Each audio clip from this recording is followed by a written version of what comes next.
Αυτό είναι το ταπεινό μου το πισάκι. Και όταν μιλάμε για boxy κουτιά, ξέρεις ότι έχω ένα μικρό πρόβλημα. Γενικά τα λατρεύω τα μικρά boxy φουσκωμένα έτσι κουτάκια. Πράγμα που έχεις δει και στο βίντεο που θα σου βάλω τώρα να δεις στην οθόνη σου. Γιατί σήμερα όμως ανοίγω αυτό το βίντεο? Γιατί σήμερα ήρθε η ώρα να δούμε κάτι boxy, αλλά κάτι διαφορετικό. Πήρα καινούριο κουτί και είναι η ώρα να το δούμε μαζί. Irid 353 ή μήπως Irid. Anyway, πάμε να το δούμε.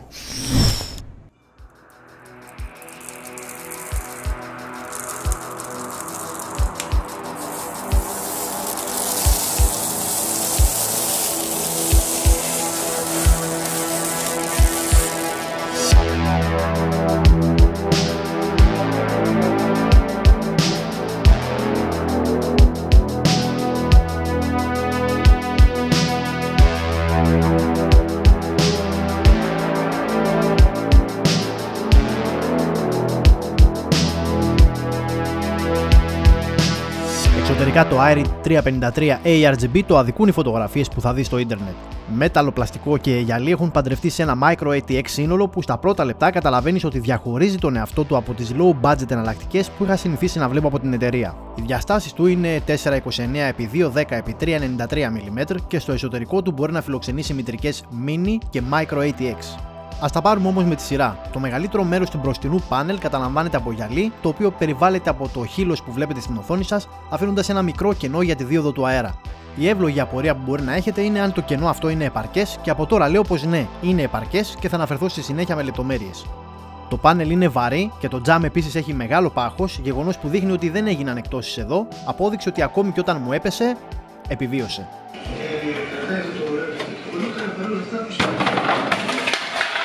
Το μπροστά το καπάκι θα προσέχεις πως το βγάζεις, φίλε, γιατί μπορεί το τζάμι να μην σπάσει, αλλά το χέρι θα γίνει γκράφιτι. Εσύ τι θες? Τι θες εσύ? Πίσω του βρίσκουμε μαγνητικό φίλτρο σκόνης και τους δύο από τους τρεις προεγκατεστημένους ανεμιστήρες 120 mm. Οι τελευταίοι είναι ARGB και φέρουν λαστιχένια επένδυση στα σημεία που βιδώνουν για να περιοριστούν οι όποιοι κραδασμοί. Εδώ μπορείτε να τοποθετήσετε και δύο ανεμιστήρες των 140 mm, μιας και παρέχονται οι απαραίτητες υποδοχές, καθώς και ψυγείο 240 mm. Σκαρφαλώνοντας, πέφτουμε στο I/O panel με power και reset buttons, συνδέσεις jack 3,5 χιλιοστών για μικρόφωνο και ακουστικά, μία USB 3 και δύο USB 2 θύρες, καθώς και το πλήκτρο για χειροκίνητη αλλαγή του φωτισμού των fans. Με μαγνητικό φίλτρο σκόνης όμως είναι εξοπλισμένο και το επάνω μέρος, το οποίο μπορεί να φιλοξενήσει δύο φανς 120 ή 140 mm, καθώς και ψυγείο έως 240 mm. Η θέση μάλιστα είναι πολύ καλά μελετημένη, αφήνοντας κενό από το πίσω μέρος για να αποφευθεί η διένεξη των φανς με τη μητρική σας. Για ψυγείο ωστόσο διατηρώ τις επιφυλάξεις μου, μιας και τα πράγματα είναι αρκετά σφιχτά εδώ πάνω, ίσως με low profile fans να γινόταν κάτι. Προσωπικά θα πω ότι όχι, δεν παίρνει ψυγείο.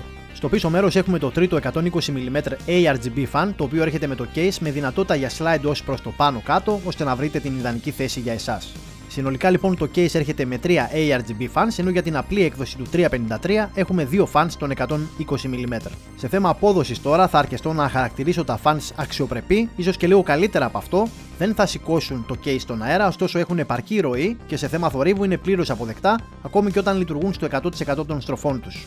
Εσωτερικά, το πάτωμα έχει ρόλο καλύματος τροφοδοτικού, με τα λογότυπα της εταιρείας να είναι ένα στοιχείο το οποίο ok, αλλά θα ήθελα να λείπει.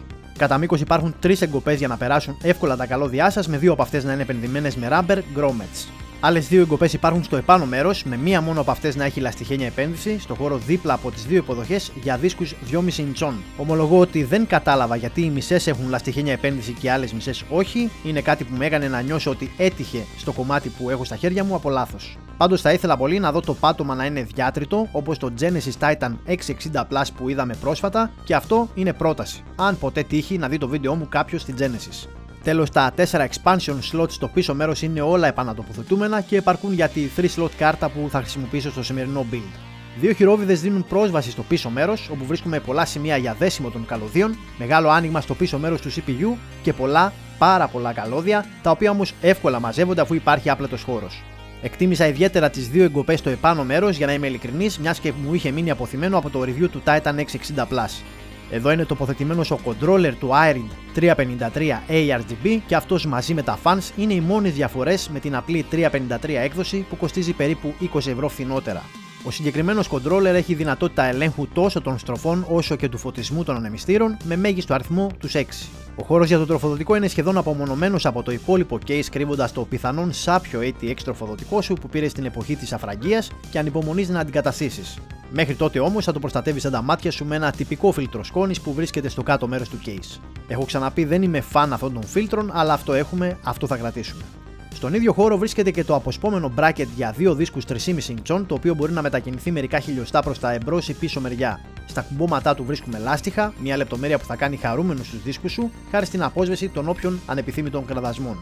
Επιπλέον, το μπροστά κάτω φαν είναι τοποθετημένο με τρόπο τέτοιο που βοηθάει στην ψήξη τους. Το case στηρίζεται σε 4 πόδια με λαστιχένια επένδυση, ντυμένα με νίκελ όψη περιμετρικά, ανυψώνοντάς το λίγο περισσότερο από 2 εκατοστά. Αυτό μαζί με 3-4 σημεία περιμετρικά είναι λεπτομέρειες που ενισχύουν τον αρχικό μου ισχυρισμό, ότι δεν πρόκειται για ακόμη ένα φθηνό οικονομικό case, αλλά για κάτι που κοστίζει περισσότερο, αλλά ανταποδίδει.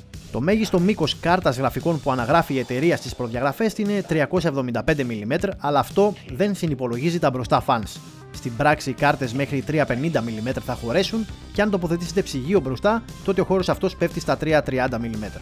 Για το cooler σου, φρόντισε τα 163 διαθέσιμα mm να είναι επαρκή, γιατί διαφορετικά θα έχεις το case κάμπριο. Χωρίς τζάμι, ελληνικά μιλάω. Αν όμως τα υπολογίσεις όλα σωστά και με ακούσεις αυτά που λέω, τότε θα μπορέσεις να ακουμπώσεις το πλαϊνό τζάμι, case window στην καθαρεύουσα, το οποίο, συγχωρήστε με για την έκφραση, αλλά είναι τουμπάνο. Το τζάμι αυτό είναι παχύ, είναι βαρύ και δεν συνεχίζω άλλο γιατί κάποιοι έχετε πονηρά μυαλά. Στην πάνω και κάτω πλευρά είναι ντυμένο με μαλακό ελαστικό υλικό, ένα ακόμη συν δηλαδή, μιας και δόθηκε ιδιαίτερη προσοχή στη λεπτομέρεια. Στο case τοποθετείται πάνω σε 2 ράγες, θα μπορούσα να τις πω, και είναι απολαυστικό το πόσο όμορφα κάθεται. Πριν προχωρήσουμε στα πιο hardcore, λίγα λόγια για τη λειτουργία των fans, όσο ταυτόχρονα βλέπετε μερικά από τα προεπιλεγμένα τους εφέ. Ο controller του iRid 353 ARGB μπορεί να συνδεθεί σε ARGB header φυσικά στη μητρική σου και να ελέγχεις με το λογισμικό της τον φωτισμό των fans. Ωστόσο, αν δεν έχεις μητρική με ARGB header, τότε το κουμπάκι LED στο μπροστά μέρος θα σε σώσει. Με κάθε πάτημα γίνεται εναλλαγή σε πολλά εφέ, τα οποία δοκίμασα να μετρήσω, αλλά δυστυχώς έχασα την μπάλα. Μπορείς όμως να δεις και μόνος σου ότι δεν τίθεται θέμα να μην ικανοποιηθείς από αυτά που υπάρχουν. Τι άλλο, μάλλον είσαι καινούριος και δεν ξέρεις τι κάνουμε εδώ,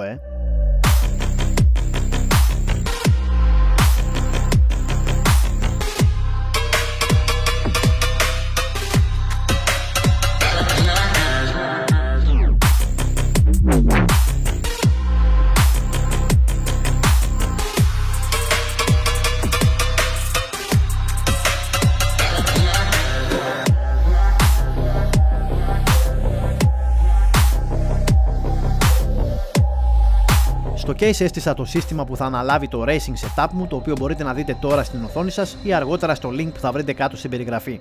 Επιγραμματικά φιλοξενεί έναν AMD Ryzen 2600 και την MSI Radeon RX 5700 XT, πολλά X, με τα υπόλοιπα parts να φαίνονται τώρα στην οθόνη σας. Δοκίμασα και έψαξα πολλά και θα σας κάνω μια μικρή σούμα για να έχετε μια εικόνα στο μυαλό σας. Το αρχικό στήσιμο και οι δοκιμές έγιναν σε δωμάτιο με 32,5 βαθμούς Κελσίου και η κάρτα εκεί άγγιζε τους 87 βαθμούς, με τον επεξεργαστή να δείχνει 71 βαθμούς. Νομίζω ότι αυτό είναι και το χειρότερο σενάριο, μιας και σε σπίτι με τέτοια ζέστη δεν ζει ούτε καμήλα. Επίσης, αργότερα ανακάλυψα ότι τα fans λειτουργούσαν στο idle σε αυτή την περίπτωση και ωριακά δεν έμεινα χωρίς μαλλιά από τον εκνευρισμό μου. Φέρνοντας τη θερμοκρασία του χώρου σε φυσιολογικά ανθρώπινα επίπεδα της τάξης των 26 βαθμών Κελσίου περίπου και με τα fans πλέον σωστά αριθμισμένα, ο επεξεργαστής έδειξε 59 βαθμούς με το stock cooler, ενώ η κάρτα δεν ξεπέρασε τους 83 με το εργοστασιακό fan setting της. Στη συνέχεια τοποθέτησα δύο fans 140 mm στο επάνω μέρος και τα προηγούμενα νούμερα διαμορφώθηκαν σε 56 και 81 βαθμούς αντίστοιχα για επεξεργαστή και κάρτα γραφικών. Οι πειραματισμοί μου συνεχίστηκαν σε δοκιμές με το front panel on και off, με μπροστά φίλτρο τοποθετημένο ή εκτός και αντίστοιχα με το φίλτρο επάνω on ή off. Το συμπέρασμα είναι ότι ενώ το μπροστά panel μπορεί να φαίνεται ότι πνίγει σε εισαγωγικά το case, αυτό δεν ισχύει στην πράξη.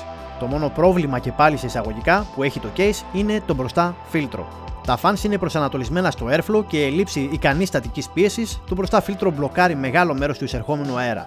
Για του λόγου του αληθές, τα παραπάνω νούμερα πέφτουν σε 54 βαθμούς για επεξεργαστή και 78 για την κάρτα, απλά με την αφαίρεση του μπροστινού φίλτρου και με το front panel κανονικά τοποθετημένο. Εδώ βέβαια μην ξεχνάμε ότι η κάρτα που χρησιμοποίησα είναι η RX 5700 XT, μια κάρτα που δεν φημίζεται για τη θερμική της συμπεριφορά, αφού είναι υπερπουσαρισμένη από το εργοστάσιο στο όριο. Και ενώ ξέρω ότι πολλοί AMD try-hard fans θα θυμώσουν με τα λεγόμενά μου, το case με Nvidia κάρτα και συγκεκριμένα με την EVGA GTX 1070 for the Win 2 τρέχοντας Furmark έγραψε νούμερα δροσερότατα. Και κάπως έτσι προέκυψε το καλαμπούρι που κάνω με έναν φίλο εκεί έξω που ακούει τώρα και γελάει. Καλή AMD, αλλά είναι φτιαγμένο για Nvidia το κουτί. Τώρα τι να κάνω.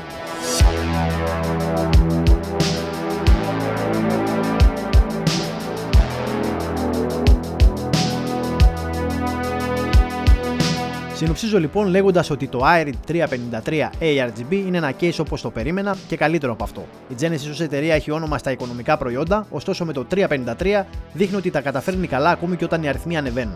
Προσεγμένο στις λεπτομέρειες παντού, δίνει την εικόνα αρκετά ακριβότερου case με τα ενοχλητικά πλαϊνά λογότυπα και τις λαστιχένιες επενδύσεις στο ιστορικό που λείπουν όμως να είναι σημεία που σε επαναφέρουν στο να μην ενθουσιαστείς πάρα πολύ.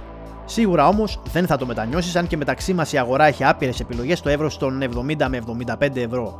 Killer feature για μένα είναι ο ενσωματωμένος controller που ρυθμίζει τόσο το φωτισμό αλλά και τις στροφές των 6 fans που μπορεί να δεχτεί, ενώ κάθε άλλο παραπαρατήρητα περνάνε τα πανέμορφα ARGB fans του. Προσωπικά το λάτρεψα, αλλά εμένα είναι πολύ κοντά στα γούστα μου έτσι κι αλλιώς. Από εσένα που παρακολουθείς αυτό το βίντεο μέχρι το τέλος όμως, θέλω να μου πεις τη δική σου γνώμη και στα σχόλια θέλω εναλλακτικές προτάσεις για να δω ποιο θα είναι το επόμενο case που θα φέρω στο κανάλι και κατά συνέπεια στη δική σου οθόνη.